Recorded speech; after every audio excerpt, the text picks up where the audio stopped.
मुस्लिम महिलाएं हैं योगी के साथ, ये देखकर किसके जहन में लगी आग। मुस्लिम समाज को है भड़काना, क्या सिर्फ वोट बैंक है विपक्ष का निशाना। उत्तर प्रदेश में हर धर्म का विकास है क्योंकि यूपी में बाबा जी की सरकार है। जिन सेकुलरिज्म के सूरमाओं को लगता है कि उत्तर प्रदेश की योगी आदित्यनाथ के नेतृत्व की भाजपा सरकार तुष्टीकरण की भावना से प्रेरित होकर शासन चलाती है, उन नेताओं को आंख में काजल डालकर ये वीडियो देख लेनी चाहिए। जिस व्यक्ति को प्रधानमंत्री नरेंद्र मोदी के बाद आगामी प्रधानमंत्री उम्मीदवार के तौर पर भाजपा द्वारा देखा जा रहा है, उस व्यक्ति पर विपक्ष द्वारा तुष्टीकरण का आरोप लगाना उनकी छवि धूमिल करने का प्रयास है।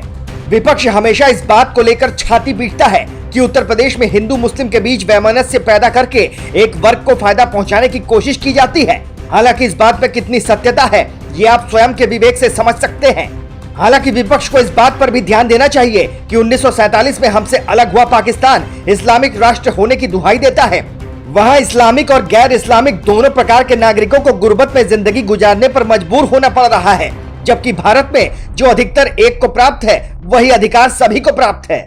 दूसरी ओर भारतीय जनता पार्टी की ओर से उत्तर प्रदेश में विपक्ष की भूमिका निभा रहे समाजवादी पार्टी के ऊपर यह कहकर हमला किया जाता है कि वो मुस्लिम तुष्टीकरण के चलते हिंदुओं को निशाना बना रहे हैं। इस बात से मुस्लिम समाज कितना इत्तेफाक रखता है यह इस बात से जाहिर होता है कि भाजपा सरकार के पक्ष में अथाह जनादेश देकर योगी आदित्यनाथ को दूसरी बार मुख्यमंत्री के पद से नवाजा। इतनी बड़ी संख्या में सीटें जीतना किसी एक वर्ग की बदौलत पूरा नहीं हो सकता, इसमें समाज के प्रत्येक धर्म वर्ग का योगदान जरूर रहा है। योगी आदित्यनाथ ने 2017 में सरकार बनाने के बाद एक नीति जिसे पूरी तरह पानी की तरह स्पष्ट रखा है, वो है विकास सबका, तुष्टीकरण किसी का नहीं।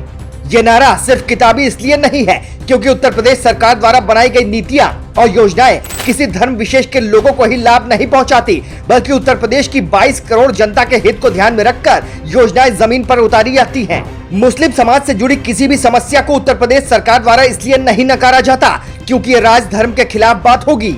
मुख्यमंत्री योगी आदित्यनाथ द्वारा पूरी आत्मीयता के साथ उन समस्या को न सिर्फ सुना जाता है बल्कि उस पर कार्रवाई कर उसे सुलझाने के लिए एड़ी चोटी का प्रयास किया जाता है। इस बात की पुष्टि तस्वीरें खुद करती है क्योंकि कहा जाता है कि तस्वीरें कभी झूठ नहीं बोलती। एक सामूहिक विवाह की तस्वीर तो उत्तर प्रदेश से ऐसी दिखाई पड़ी जिसे देखकर तुष्टीकरण की राजनीति करने वाले पौधों के पैर के नीचे की जमीन खिसक गई। एक पंडाल के नीचे जहां पंडित भी मौजूद और मौलवी भी मौजूद, 126 मुसलमान जोड़े भी मौजूद और कन्यादान करने के लिए खुद सूबे के मुख्यमंत्री योगी आदित्यनाथ मौजूद रहे। तुष्टीकरण का आरोप लगाने वाली प्रमुख विपक्षी दल समाजवादी पार्टी की जुबान पर इस तस्वीर ने ताले जड़ दिए।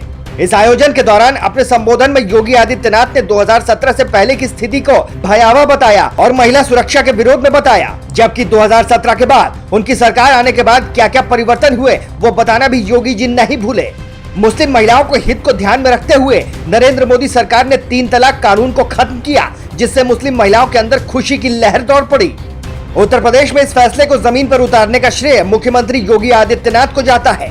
ये फैसला इस बात की गवाही देता है कि केंद्र में बैठी मोदी सरकार और प्रदेश में शासन कर रही योगी सरकार मुस्लिम समाज को उसी नजर से देखती है जिस नजर से सभी समाजों को देखती है। इस पूरे मुद्दे पर आपका क्या कहना है, हमें कमेंट कर जरूर बताएं।